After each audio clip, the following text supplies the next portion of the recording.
Daniel 12 verse 2 summarizes the two very different fates facing mankind. Many of them that sleep in the dust of the earth shall awake, some to everlasting life, and some to shame and everlasting contempt.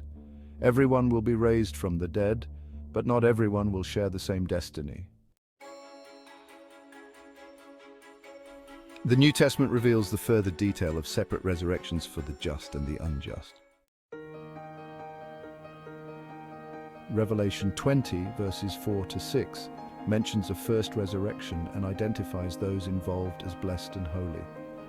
The second death, the lake of fire, has no power over these individuals. The first resurrection, then, is the raising of all believers. It corresponds with Jesus' teaching of the resurrection of the just and the resurrection of life.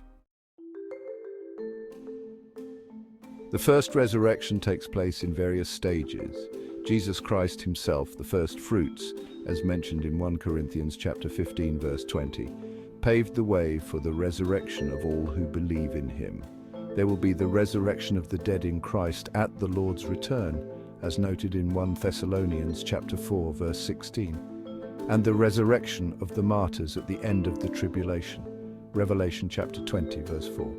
The Old Testament saints will also be raised at the end of the tribulation, and they are also part of the first resurrection.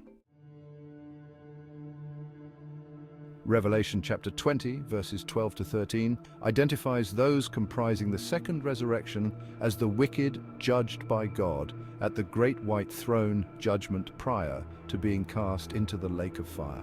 The second resurrection, then, is the raising of all unbelievers.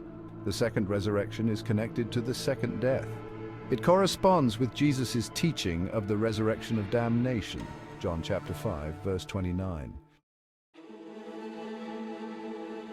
The event which divides the first and second resurrections seems to be the millennial kingdom.